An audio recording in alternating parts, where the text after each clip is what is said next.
Vamos abrir as nossas Bíblias no livro de Jó.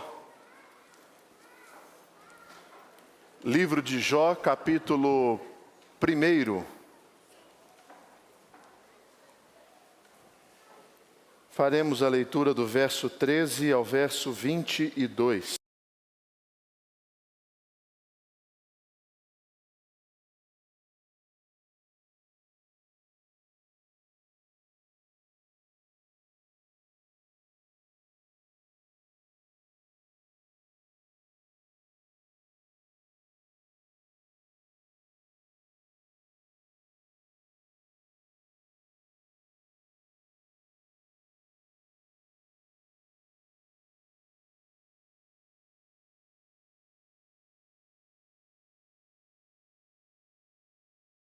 E os levaram, e mataram aos servos a fio de espada. Só eu escapei para trazer-te a nova. Falava este ainda, quando veio o outro e disse: fogo de Deus caiu do céu e queimou as ovelhas e os servos, e os consumiu. Só eu escapei para te trazer-te a nova. Falava este ainda, quando veio o outro e disse: dividiram-se os caldeus em 3 bandos, deram sobre os camelos, os levaram e mataram os servos a fio da espada. Só eu escapei para trazer-te a nova.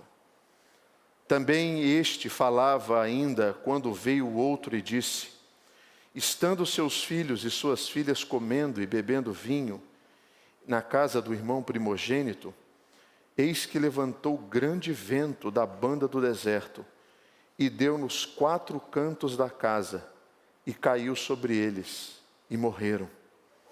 E só eu escapei para trazer-te a nova. Então Jó se levantou, rasgou o seu manto, rapou a cabeça, lançou-se em terra e adorou. E disse: nu saí do ventre da minha mãe, e nu voltarei. O Senhor o deu, o Senhor o tomou, bendito seja o nome do Senhor. Em tudo isso, Jó não pecou, nem atribuiu a Deus falta alguma. Senhor, que responsabilidade.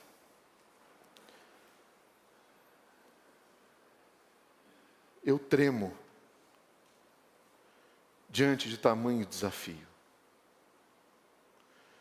E eu clamo para que, no nome de Jesus, para a glória do nome do Senhor, acima de tudo, o Senhor fale ao coração da tua igreja nesta manhã e também ao coração de todos aqueles e aquelas que ouvirão esta palavra em outra oportunidade.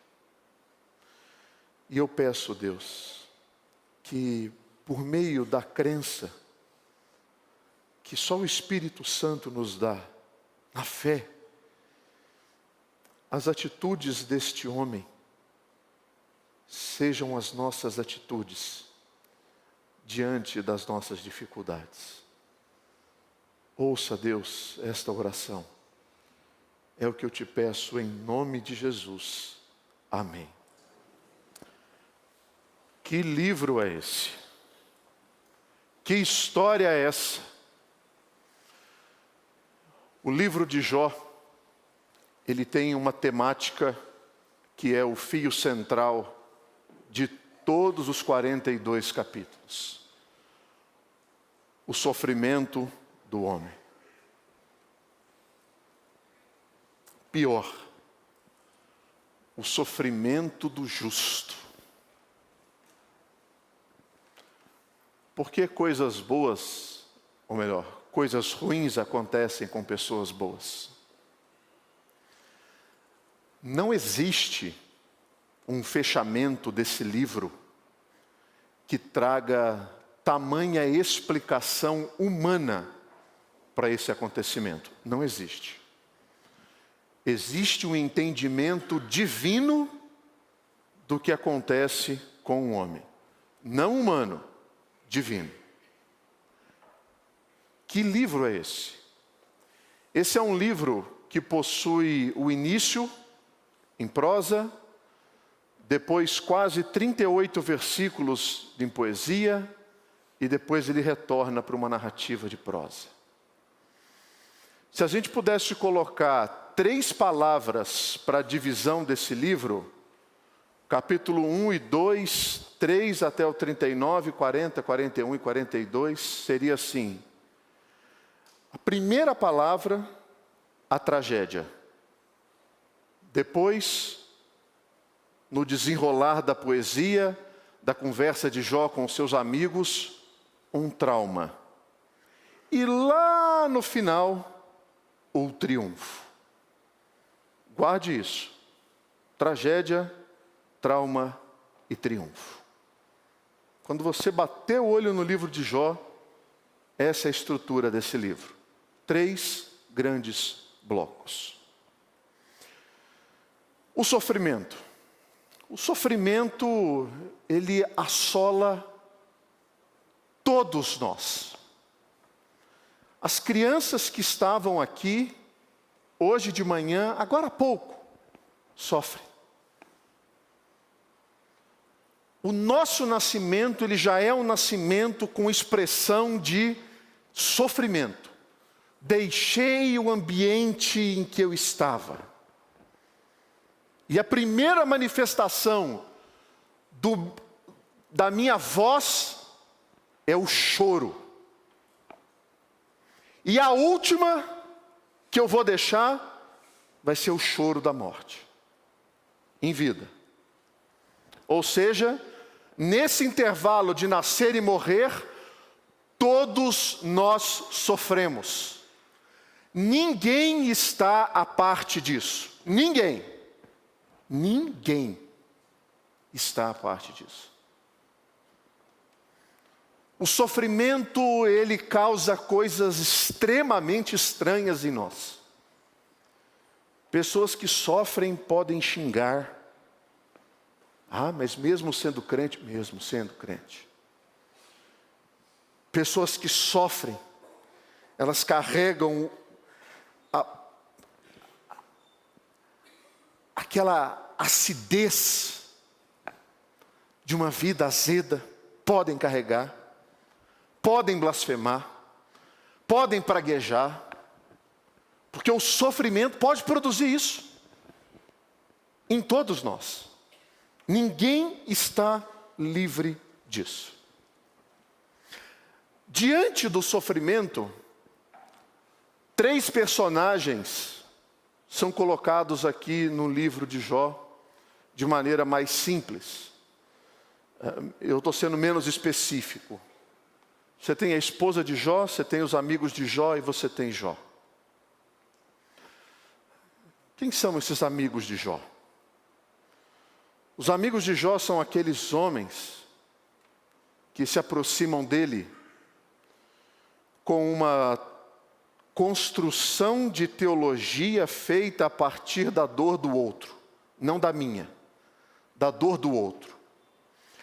E fazer teologia em cima da dor do outro é fácil, muito fácil, mas você constrói aberrações. Está com a Bíblia aberta? Fechou, né? Abre lá, não fecha a Bíblia. Livro de Jó,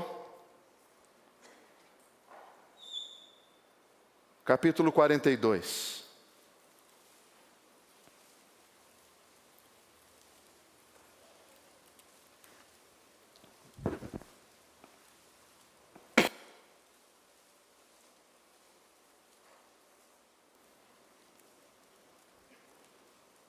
Jó 42, versículo de número 7, ele diz assim: Tendo o Senhor falado essas palavras a Jó, o Senhor disse também a Elifaz, o temanita, assim: A minha ira se acendeu contra ti e contra os teus 2 amigos, porque não dissestes de mim o que era reto, como o meu servo Jó.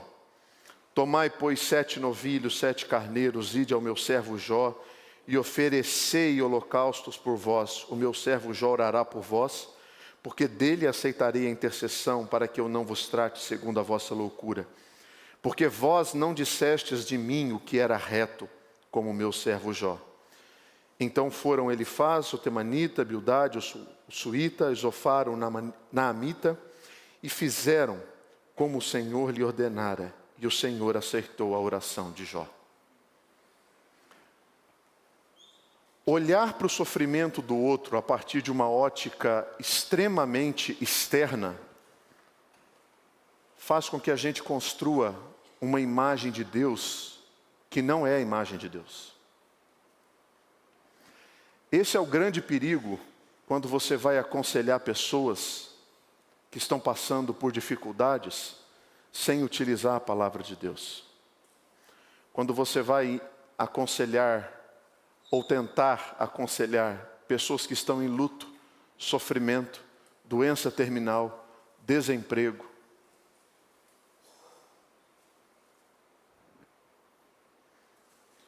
Quando a gente faz isso, nós carregamos em nós a capacidade de acrescentar dor à dor. Sabe? Já está ruim, mas ainda fica pior. Porque você fala coisas que a Bíblia não diz para você falar, e você elabora sobre um Deus que não existe biblicamente. Existe só na sua cabeça. E talvez você tenha que ouvir o que os amigos de Jó ouviram. Vocês disseram coisas a respeito de mim, disse Deus, que não são verdade. Como Jó disse. Quando você tiver contato com pessoas que estão em sofrimento, essa pessoa não precisa de palavras de autoajuda. Jogue isso no lixo.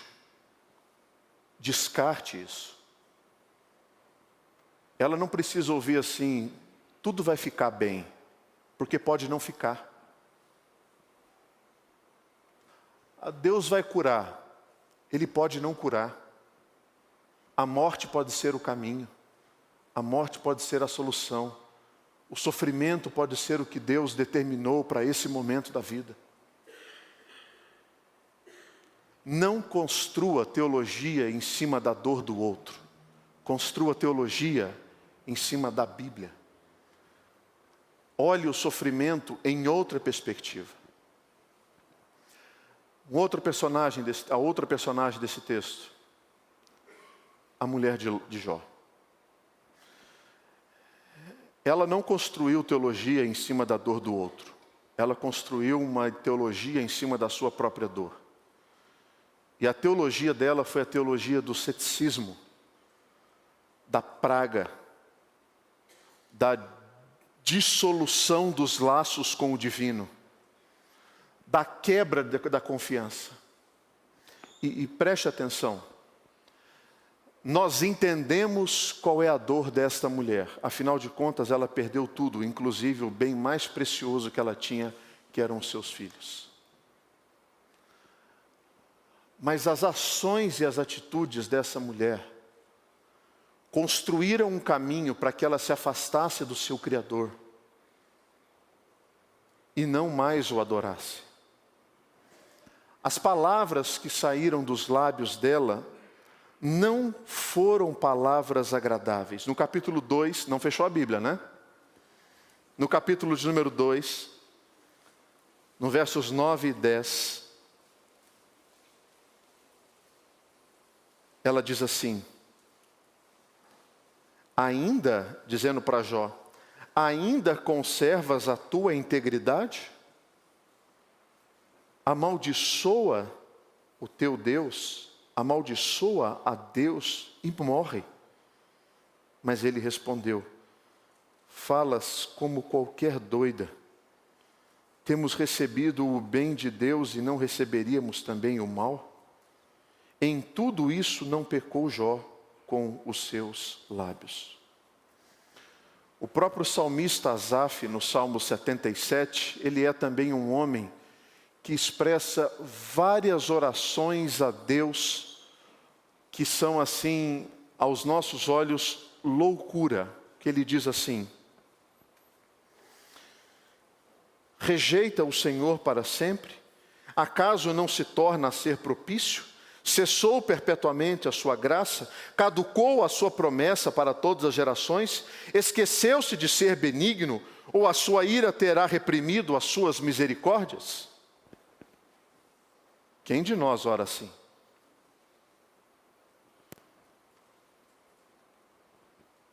No final ele recobra a sua consciência e diz: Deus, isto é a minha aflição. Isto é a minha aflição. Percebe? Dores, aflições e angústias, elas têm a capacidade de desencadear em todos nós mecanismos que distorcem a realidade, que tentam mudar uma situação de confiança para controle. Quem confia não tem controle. Quem controla exige que se confie. Um exemplo muito simples disso. Se você é o principal condutor do veículo da sua casa, o principal, toda viagem você dirige, todo mercado, escola. Quando você fica no banco do passageiro, tudo que você quer é que tenha um pedal de freio ali. Tudo que você quer. Só um pedal de freio, mais nada.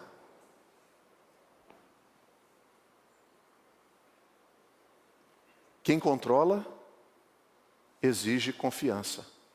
Quem confia, não controla. Simples assim.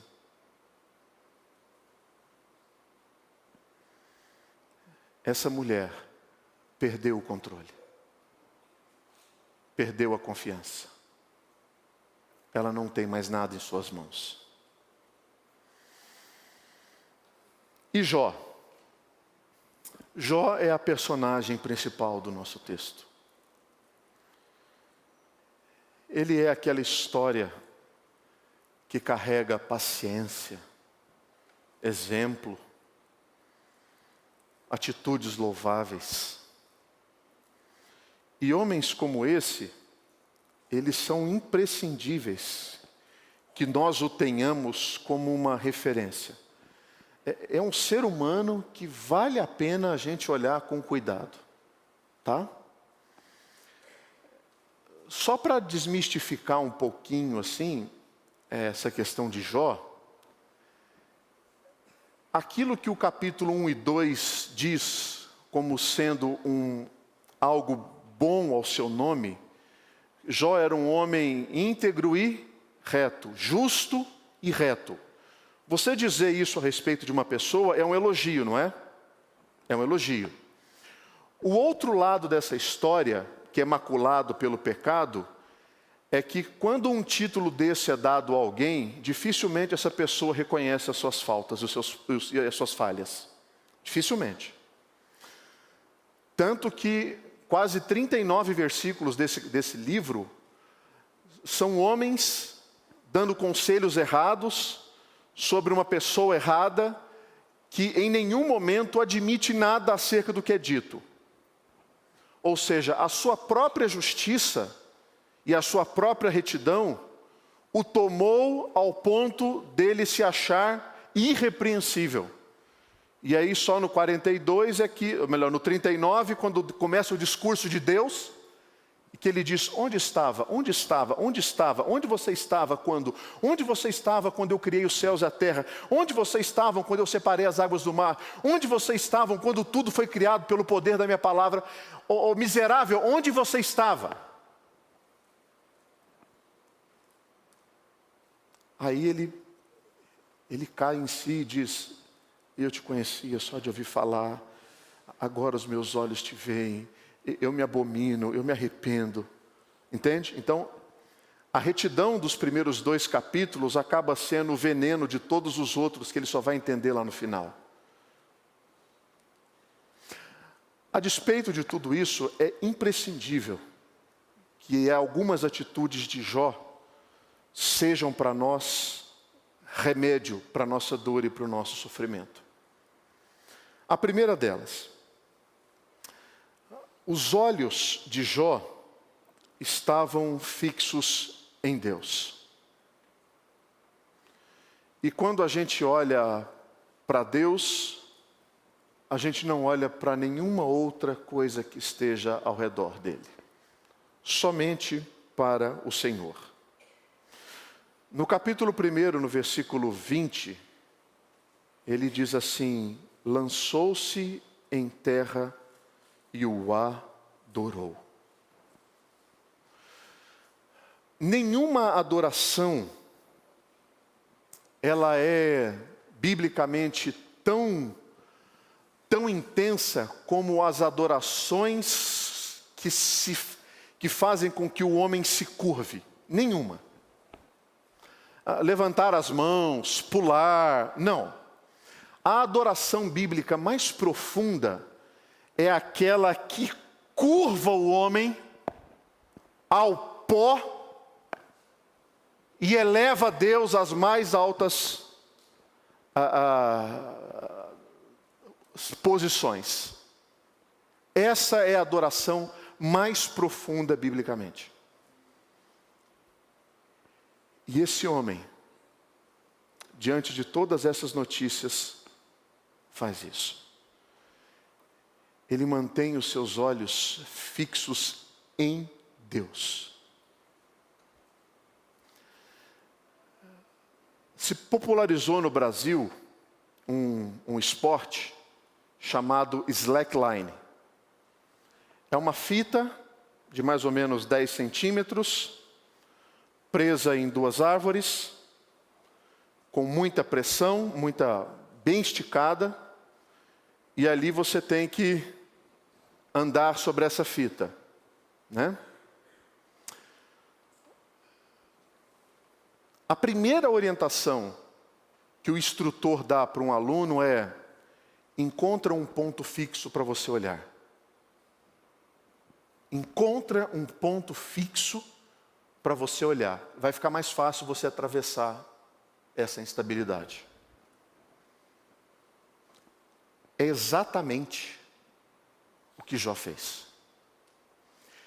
Em situações de profunda dor, sofrimento, angústia,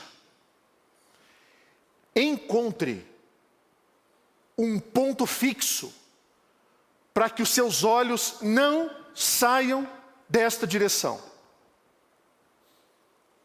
Esse ponto é Deus, é a palavra. Olhando firmemente, o pé pode estar assim, ó. Mas a cabeça está aqui parada. Porque quando você começa a olhar a altura, distância, fragilidade, a primeira reação é pular. Eu vou sair. Jó mantém os seus olhos fixos no Senhor. Acima de tudo, acima de todas as circunstâncias. Se o foco da nossa dor é a dor em si, nós desestabilizamos completamente. Quando as adversidades nos atingem, para onde nós correremos? Para onde? Que diante de toda a sua dor e o seu sofrimento, você mantenha os seus olhos fixos no Senhor. Porque nós não temos controle do que está ao nosso redor. A fé cristã ela pode ser às vezes aparentemente frágil, ela pode ser eventualmente ambígua, ou às vezes lógica, mas a gente precisa crer como Abraão. Contra a esperança, ele creu. Ele teve a capacidade de discernir ordem no caos, luz nas trevas, sentido na confusão, direção na desordem. Por quê? Os seus olhos estavam fixos no seu Criador. Não perca isso de vista. Ainda, Jó entendeu, parece bobo isso, né? Parece bobo, que Deus é Deus. Deus é Deus. E sendo Deus, Ele é revestido de soberania, autoridade, todo o poder. Deus é Deus. O homem é o homem. Quando a gente tenta inverter esses papéis, principalmente diante do sofrimento, nós desconstruímos em nós que Deus é Deus e o homem é homem. Quando nós fazemos isso, nós somos incapazes de dizer o que Jó disse no 21. O Senhor deu, toma. Mas agora o Senhor tomou. Bendito seja o nome do Senhor. Quem pode fazer isso? Deus. Deus deu a vida e Deus tomou a vida. Deus deu emprego? Deu. O Senhor tomou o emprego. Deus deu os bois, os jumentos, as mulas, os camelos, as ovelhas? Deu. Mas agora o Senhor tomou os bois, os jumentos, as mulas, as ovelhas, os camelos. Deus deu os filhos? Deu. Mas agora o Senhor tomou. Deus é Deus. Quer você goste ou não, quer você aceite ou não, Deus é Deus.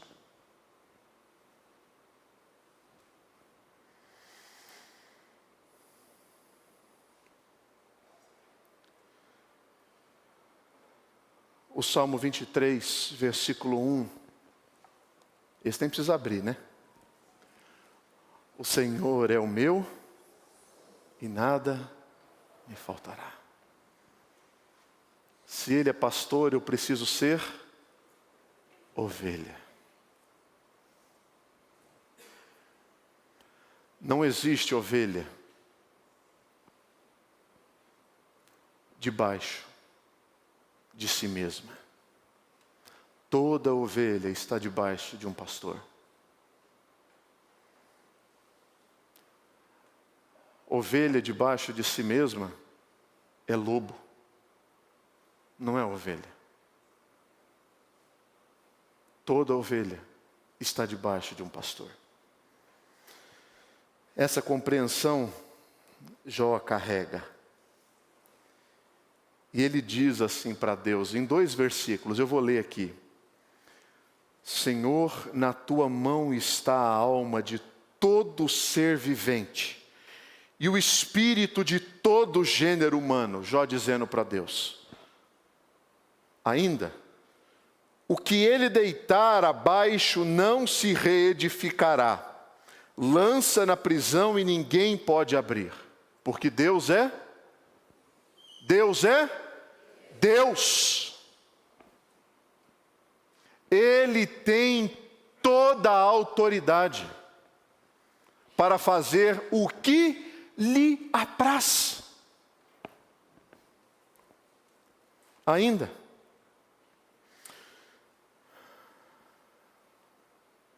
Jó não tira os olhos de Deus. Jó sabe que Deus é Deus. E a adoração a Deus, ela tem a ver com aquilo que Ele é. Toda a nossa adoração a Deus tem a ver com aquilo que Ele é. Acima de todas as coisas, quem Deus é. Deus não é adorado porque a situação é positiva. Entende? Deus não pode ser adorado porque está indo tudo bem. Deus tem que ser adorado porque Ele é Deus. Porque se Ele é adorado quando vai tudo bem, e quando tiver tudo mal, Ele não é adorado?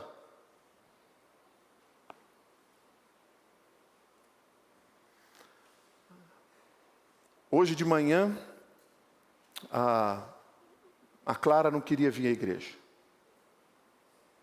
Queria dormir. Aí eu falei para ela assim, filha, hoje é domingo. Hoje é o dia do Senhor. É importante que a gente vá à igreja. E saí do quarto. Aí ela começou a chorar. Ela começou a chorar porque eu fiquei chateado. Aí ela falou assim, eu não quero deixar você chateado. Eu falei, você não tem que se preocupar com isso. É mais importante que você saiba que o domingo é o dia do Senhor. E Ele deve ser adorado nesse dia de maneira especial. Você não preocupa se o papai está chateado ou não.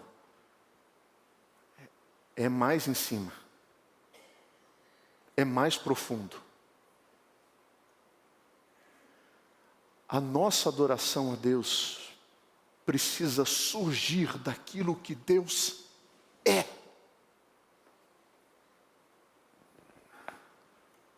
Como que eu sei o que Deus é? Leia a Bíblia. Devore a Bíblia. Começa do Gênesis e vai rasgando até o Apocalipse. Que você vai ver quem Deus é. O Deus que faz, destrói, levanta, derruba, constrói, desmorona, salva, condena. Porque se isso não for suficiente para extrair de nós adoração, nós seremos como o Salmo 1, palha sendo conduzida de vento em vento, de um lado para o outro, sem consistência. Antes o seu prazer está na lei do Senhor, e Ele é como árvore plantada junto a ribeiros de água, que no devido tempo dá o seu fruto. As suas folhas não vão cair, não vão murchar. Quem é esse ribeiro de água?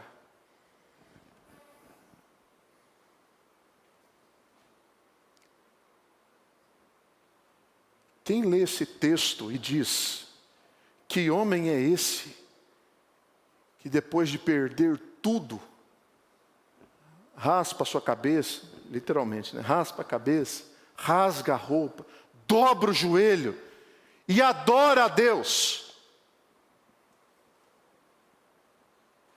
É um homem que entende quem Deus é. Não existe descanso maior para um cristão do que acreditar na soberania de Deus. Não existe. Se você quiser construir a sua vida no princípio de que, se eu fizer isso, eu vou receber aquilo. Se eu agradar a Deus, eu vou receber isso do Senhor. Se eu der o dízimo certinho, o Senhor vai me abençoar. Isso é uma maldição na sua vida. Maldição. Coloca sobre os seus ombros toda a responsabilidade que você não tem. De agradar a Deus, de mobilizar a Deus, de manipular a Deus.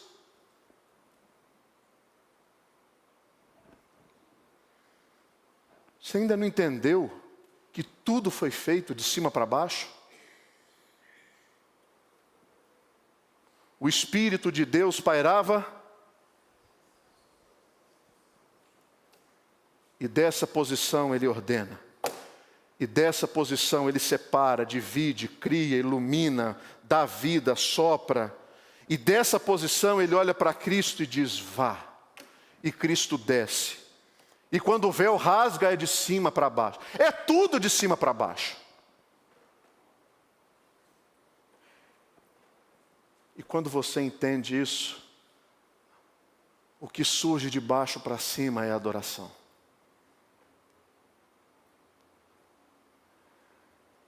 Porque isso acontece para a glória de Deus.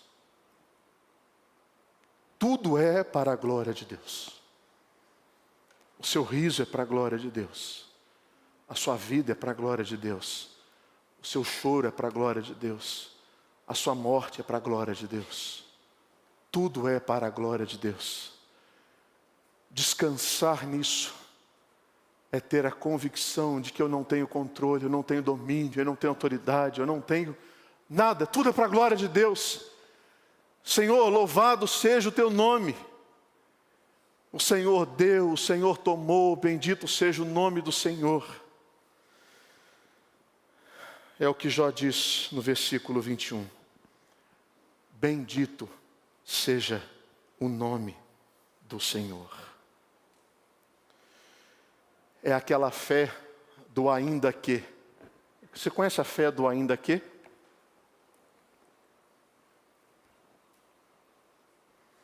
Abacuque, capítulo 3, verso 17. Desistiu de abrir, né? Abacuque 3, 17, 18.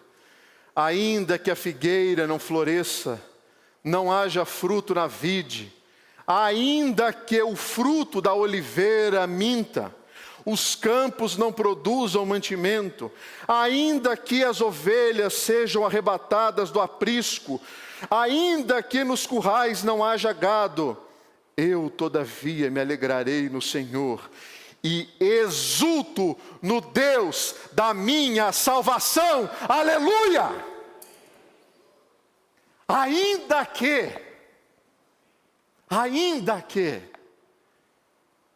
essa é a fé que deve suportar toda dor e todo sofrimento. Porque o sofrimento não é transformado em alegria. Isso não. Mas o sofrimento, ele é transformado em louvor e adoração. Com lágrimas.